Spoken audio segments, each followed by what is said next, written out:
Bismillahirrahmanirrahim. Elhamdülillahi Rabbil alemin. Vessalatu vesselamu ala eşrafil enbiya'i vel mursalin. Nebiyyina ve habibina ve seyyidina Muhammed ve ala alihi ve ashabihi ecma'in. Assalamu alaikum ve rahmatullahi ta'ala ve barakatuhu. Hurmatlı bir toğanlar жаратқан меримді Allah бүгінгі günüstü mübarek kılsın. Allah'ım günler üstü bilip bilbey жасаған жашообузга кетирген кемчиликтерибизди Allah'ım өзү кечирсин. Акыреттеги даражаларыбызды жаратканын өзү бийик кылсын. Туугандар, бүгүн биз сөз кылабыз эң зарыл темага болобуз. Ар бир инсандын бул жашоосу кете береткен. Дайым айтып келебиз, Аллах субханаху ва тааланын берген мезгил уақытына қаршы ешкім чыга алған емес. Уақытқа қаршы ешкім қаршы шыққан емес. Дүйнө тарихында, адамзат тарихында уақытты мезгилде алдап же мезгилден жогору келген андай мақлук болгон эмес. Туугандар, мына ушул Аллах субханаху ва таала бизге берген өмүр, ар бир инсан үчүн берилген өмүрү. Ар бир инсандын өмүрү өзгөчө. Бир дагы жан бул дүйнөдө канча өмүр сүрүшүн билбейт. Бир да жан билбейт. Бул нерсе гайып кылып Аллах субханаху ва таала жашыруун кылып койду.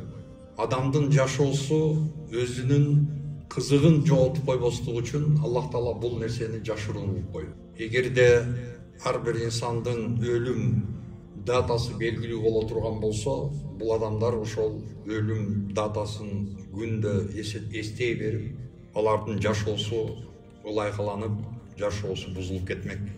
Ошондуктан бүгүн урматтуу бир туугандар, биздин жашообуз мына ушундай бир климаттын үстүндөгү болгон бир жашоо сыяктуу болуп калды. Адамзаттын жашоосу. Аллах субханаху ва таала мына ушундай өзгөрүүчү, мына ушундай бир климаттын үстүндө, ошонун негизинде адамзаттын жашоосун Аллах жаратты. Бул дегени адамдын температурасы көтөрүлүп турушу мүмкүн. Адамдын температурасы төмөндөшү мүмкүн. Жашоо температурасы. Жашоонун температурасы төмөндөшү мүмкүн, ошондой эле жашоонун температурасы көтөрүлүшү мүмкүн. Мына ошол нерселердин бардыгы сөзсүз түрдө ошол инсандардын жашоосуна түздөн түз таасирин берип келет.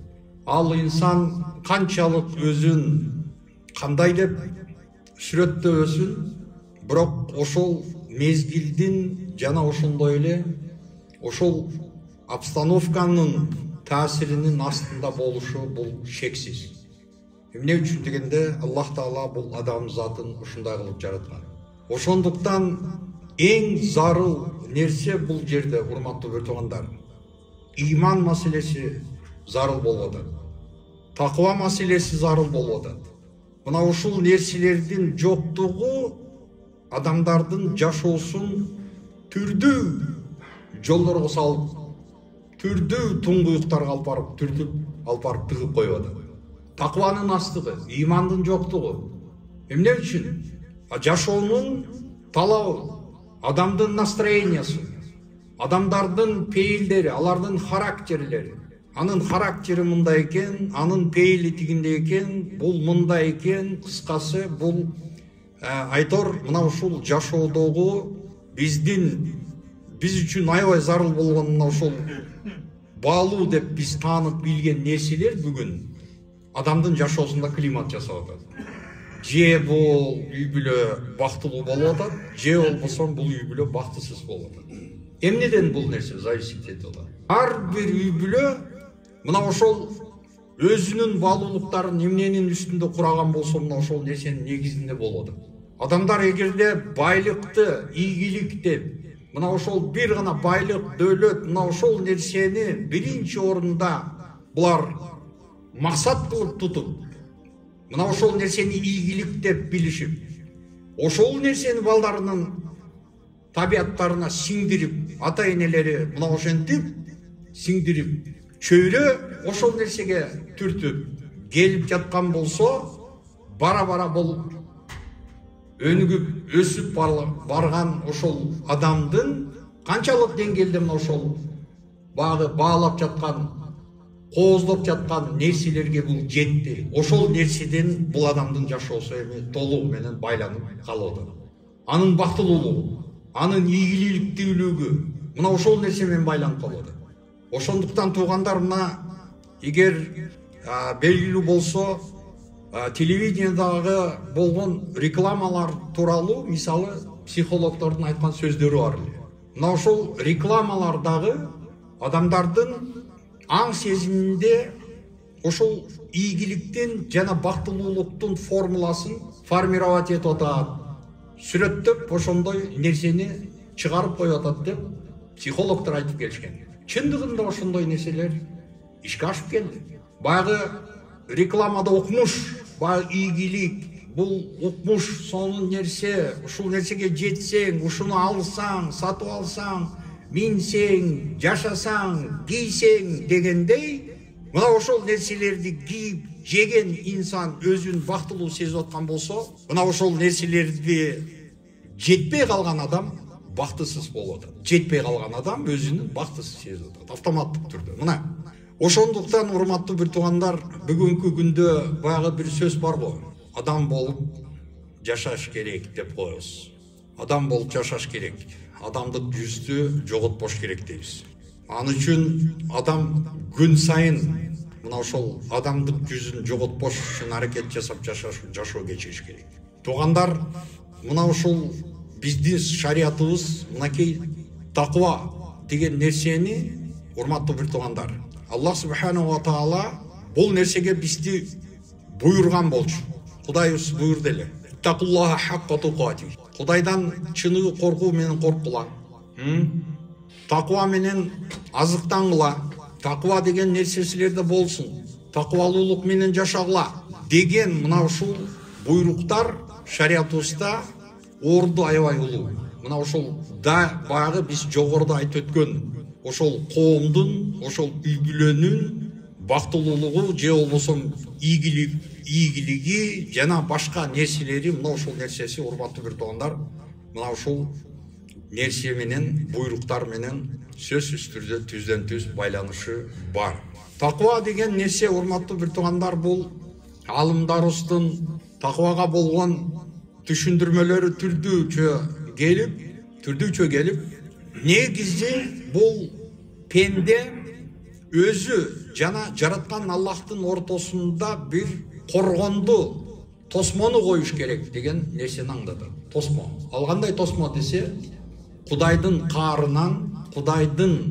каарынан, ачуусунан тосо турган ошондой бир коргонду пенде курап, ошондой коргонду жасап алыш керек. Пенде өзү ортосунда жана ошондой эле коркуп, чочуп, кандай нерседен эме кылып аткан болсо, сактанып жаткан болсо, демек бул жараткан кудуреттүү Аллах субханаху ва тааланын ортосунда дагы мына ошол Кудайдан болгон, Кудайдын ачуусунан, Кудайдын каарынан, Кудайдын бере турган азабынан, мына ошол нерселерден болгон коркууну жаратуу, пайда кылуу дагы мына ошол таква болуп.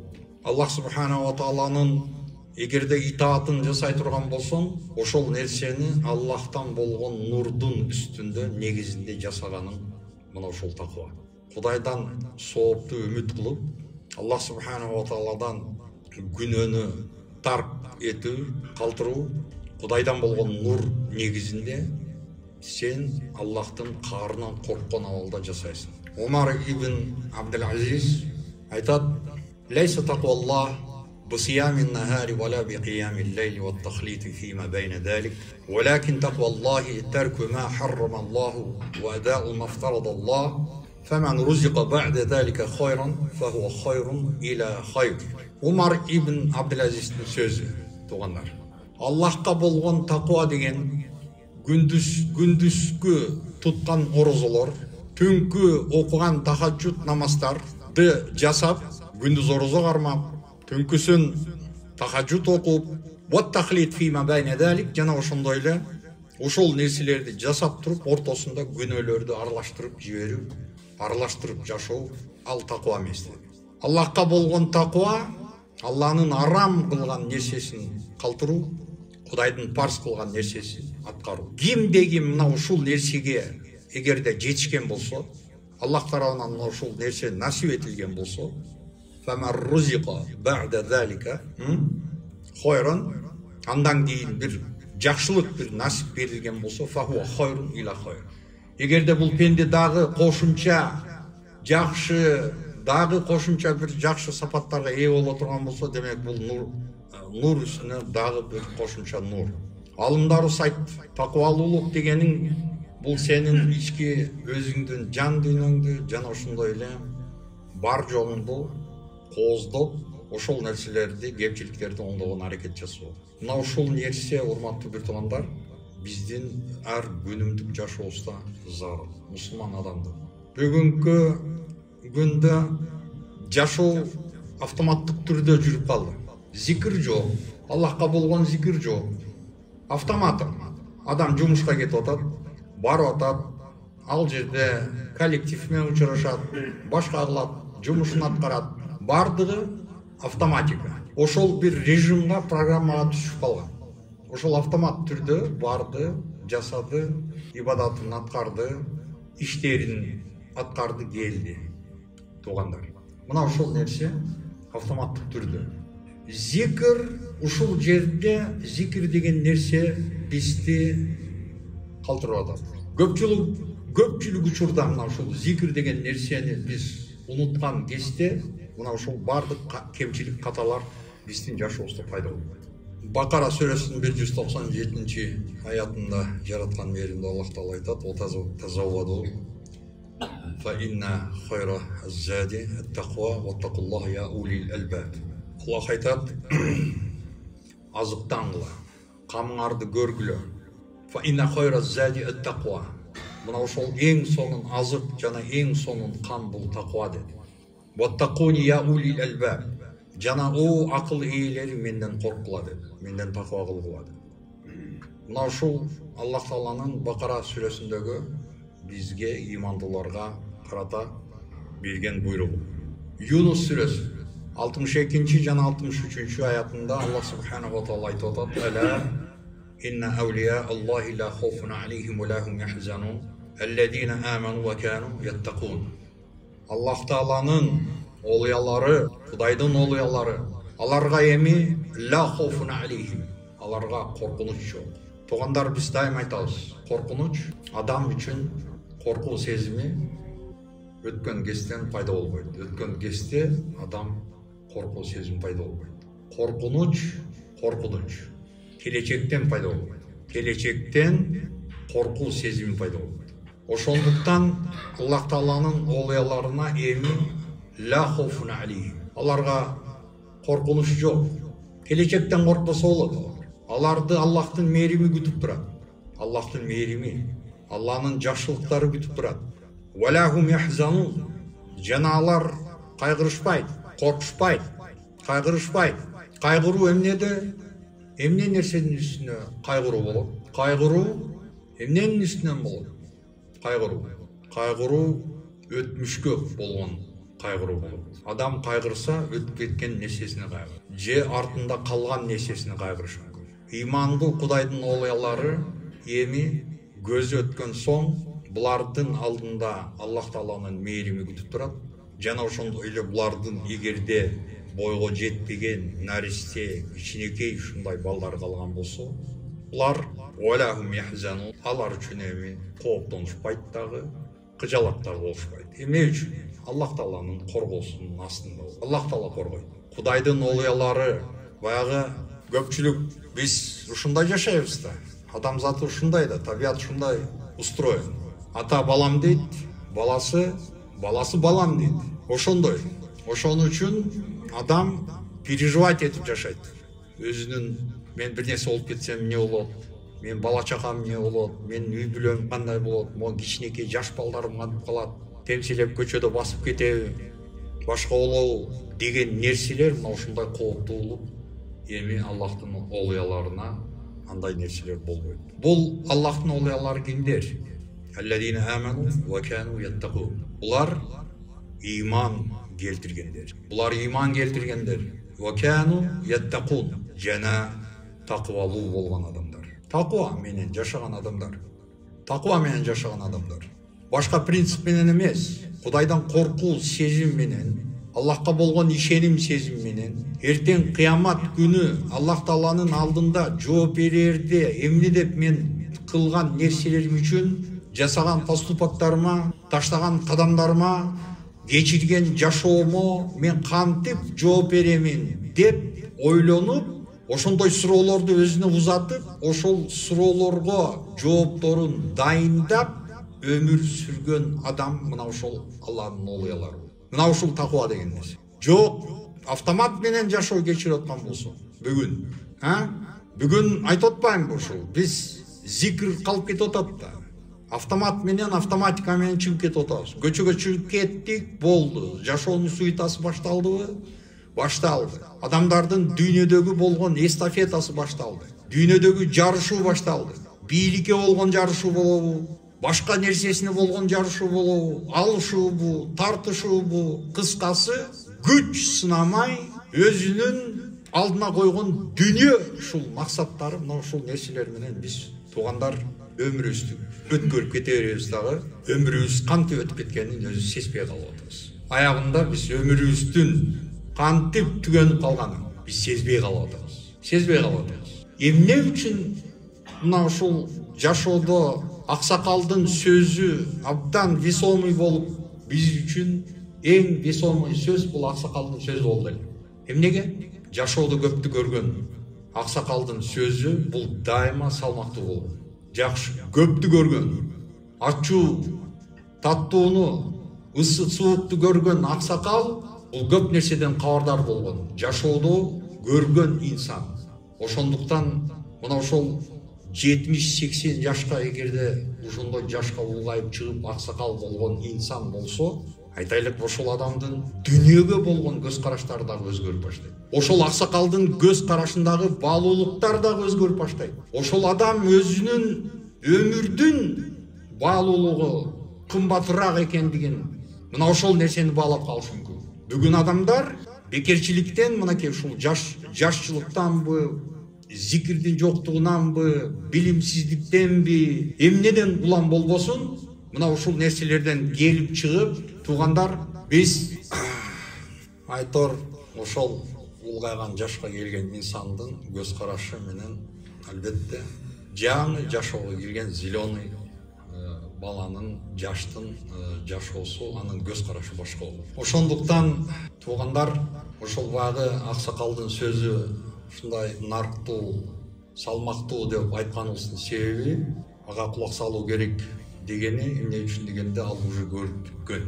Ошондуктан сенин алдыңда даяр баягы бир путеводитель турса, справочный бюро, ушундай маалымат справка бере турган справочник турса, зачем көптөгөн убакыт мезгилди кетирип, мисалы ошол аксакалдын насыйкаттарын уксаң, ошол нерсени ишке ашырсаң, эгерде угуп чындан элечи, мына ушул диндеги нерселерде ушуну айтат да, диндеги основной нерсе ушул адам өзүңөрдүн өмүрүңөрдү просто жөн эле бекер кетирип албагыла, чапкылашып жүрүп ушул бекер ушул бир өмүр кетип калбасын. Дүйнө болобу, мансап болобу, же башка нерсеси болобу, айтор ушул жөн ушул өзүңдүн өмүрүңдү чачып жибербегин. Өмүрүңдү чачып жибербе, өмүрүңдү сакта.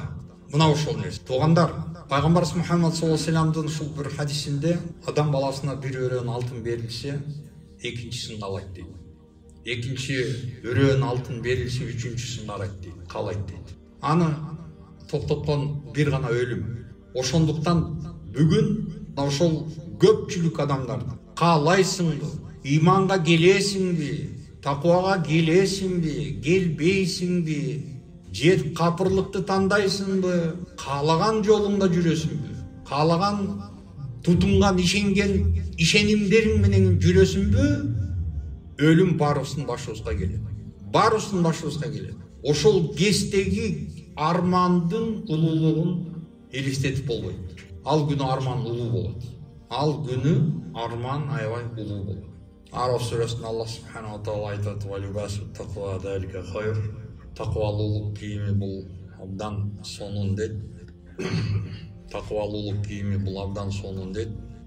Бул дегени туугандар, кийим эки максат үчүн биз кийебиз. Биринчи орунда жылаңач денебизди жапсак, экинчиси бул зинат үчүн кийебиз. Кооздук үчүн. Таква кийими бардык нерсе. Ал не только денени, жылаңач денени эмес, ал ошол адамдын ошол денесинин ичиндеги рухтун дагы жакшы болушун, рухтун дагы таза болушун, мына ошол нерсени талап кылат. Мына ошол нерсе таква. Ушул нерсе жакшы дейт. Либасу тақва залика хайр. Мына ушул нерсе жакшы. Бала ман ауфа би ахдихи ва тақва фа инна Аллаха юхиббу ал-муттақин. Ал-Имран.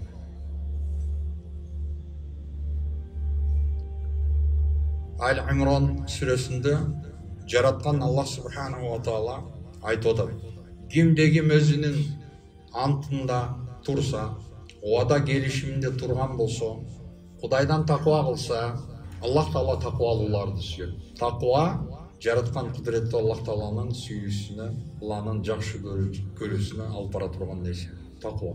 Нахл сүресинде Аллах Таала айтып атат: "Инна Аллаха ма'аллазина тақау валлазина хум мухсинун." Аллах таквалуу адамдар менен бирге. Аллах таквалуу адамдар менен бирге. Жана ошондой эле валлазина хум мухсинун. Мухсин болгон адамдар менен бирге. Мухсиндер менен бирге. Мухсиндер дегенде таквалуу адамдарды мынакей биз айттык, түшүндүңөр туугандар. Биз таква дегенде жогору айтпадыкпы?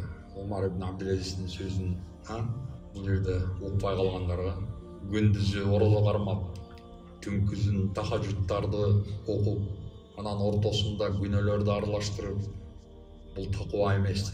Таква Алланын тыюу салган нерселерин токтотуп, Аллахтын буйруган парыздарын аткаруу, милдеттүү түрдө буйруган болсо, мына ошол нерселерди ишке ашыруу, мына ушул таква. Таквалуулар. Мухсиндер. Мухсин булар дагы өзгөчө категориядагы адамдар. Мухсин адамдар, туугандар, булар кимдер? Булар кыймылдаган кыймылы, бардык кылган булардын аракеттери, булардын жүргөн жана жасаган нерселеринин бардыгы Аллах үчүн дегендер. Жибрил алейхиссалам пайгамбарыбыз Мухаммад саллаллаху алейхи ва салламга келип, сабак берип үйрөткөн кезде: "Алихсану ан та'будаллаха кааннака тараху фа ин лам такун тараху фа иннаху ярак." Ихсан Аллахты сен көрүп тургандай Кудайга сыйына. Жок, сен Кудайды көрбөсөң, Кудай мени көрүп турат деп сен ибадат кылууң деди. Мына ихсан. Бул дегени багы постоянное ощущение. Пенде мына ошол сезим менен эгерде жүргөн болсо, кайсыл жерде жүрбөсүн?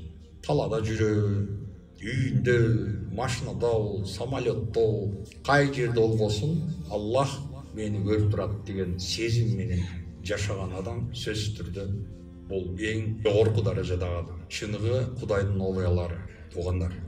Андай сезим менен жүргөн инсандар күнөө ишке барып коюшу бул акылга сыйбаган нерсе. Кантип бул нерсеге адам барып коюшу?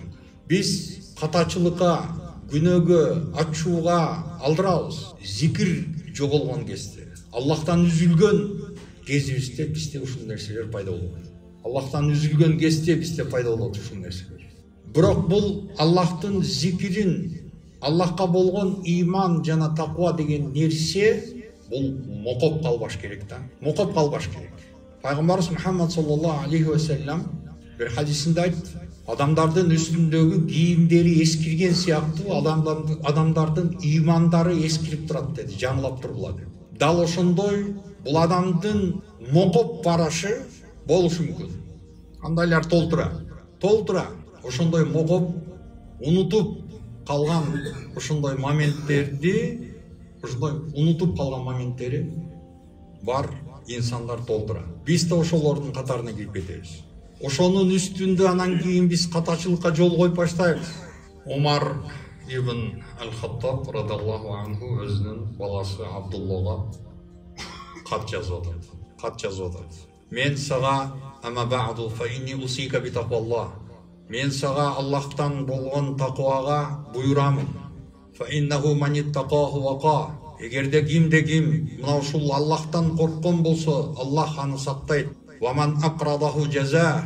Жана ким эгерде Аллахты карыз кылган болсо, Аллах анын үзүрүн берет.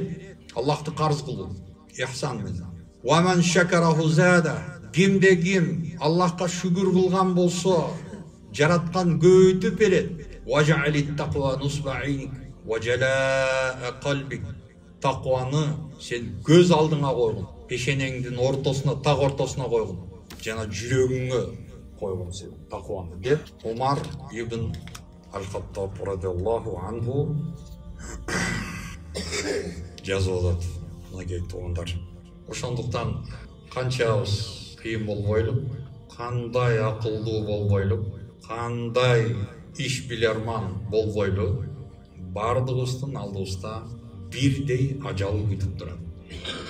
Болгону мына ошол нерсеге болгон биздин сезим ушунчалык притупленный, мокоп турат да, ошол мокоп турушу дагы албетте эми адамдын бул дүйнөдөгү тынч бир өзүнчө бир багы бактылуу бир кеңири бут узатып чалкалап жан баштап жатканы мына ошол нерсе мүмкүнчүлүк берип атат. Ажалды эстей бербеген үчүн, өлүмдү эстей бербеген үчүн. А бирок ал келип атат, жашына карабайт экен, улусуна карабайт экен, оору менен соосуна деле карабайт. Күтүлбөгөн абалда келип калат. Күтүлбөгөн абал. Анан башталат. Анан кийин башталат.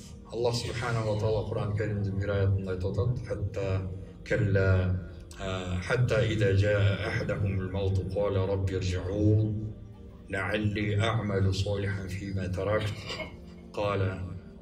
Аллах айтат, мына ошол пенделердин бирине ажал келип калган кезде жалдырап калат дейт. О жараткан, мени кайтарчы, жараткан, мага шанс берчи мага, мени кайтарчы ушу дүйнөгө, дагы бир кайтарчы Кудайым. لعلي أعمل صالحا فيما تركت. Мына ошол дүйнөдө калтырып кеткен нерселеримде мен жакшылык иштерди кылып калайын. Байлыктары бар эле, ал ушунчалык байлык жүрөктөн орун, терең орун алган болчу, ал ихсан жана башка нерселерге аз жумшала турган болуп калган. Байлык жана үй бүлө, бала чака жана башка мүмкүнчүлүктөрү, адамдын толтура мүмкүнчүлүктөрү болушу мүмкүн. Кайсыл платформада болбосун, кайсыл жерде болбосун, ар бир адамдын мүмкүнчүлүгү бар. Аллахтын алдында өзүнүн кызматын өтөп калышы үчүн ар бир орунда мусулман адам зикир кылып, амр маруф нахи мункар менен жүрсө, кайсыл иштеп аткан болсо, коллективде жүрсө, коллективге дагы иманды, Кудайдан болгон такваны эстетип жүрүү. Мына ушул кандай сооп. Ар бир инсандын өзүнүн мүмкүнчүлүгү, деңгээлине карап туруп анын мүмкүнчүлүгү бардыгы бар. Бирок бул ал нерселер жасаган жок. Азыр бизде интригандар көбөйүп кеткен. Интригалар менен жүрүшөт. Постоянный интригада жүрүшөт. Калп сүйлөгөндөн дагы коркпойт экен. Субханаллах, таң каласың. На ровном месте раз ортодон бир калп сөз, утка. Шундай пекирин учуруп коет, болду. Все болду. Коллектив болобу, адамдар болобу, ондай сөз болот.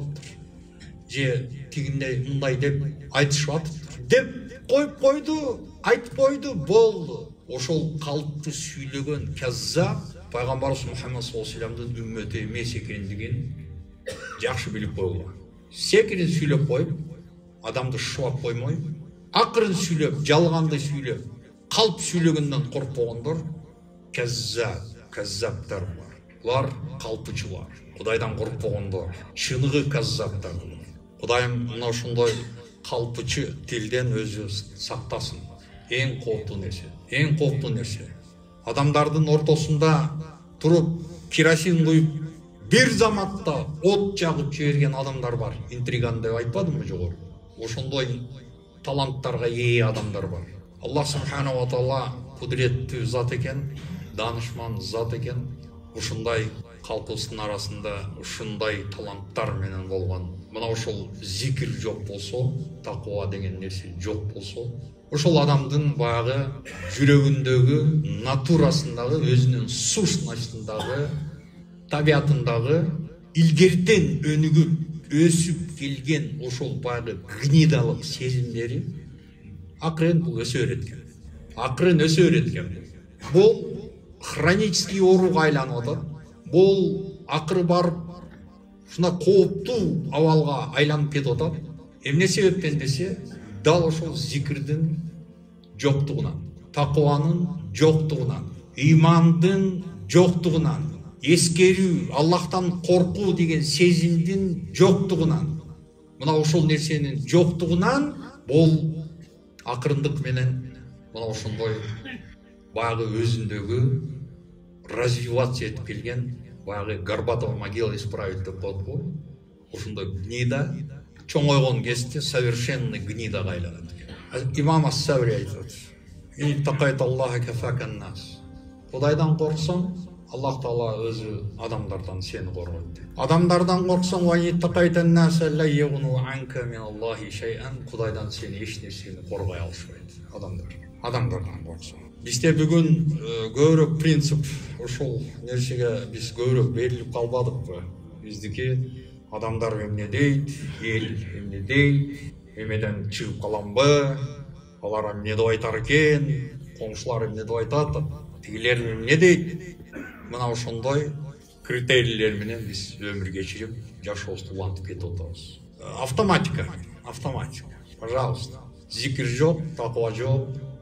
Жумушка кеттиң, жумушка кетип атасың, баргыча канчасын шубадың, гыйбатты кылдың, ушакты кылдың, жумушка бардың, ал жерде канчасын сен этин жедиң, аяктан дагы канчасын этин жеп келдиң.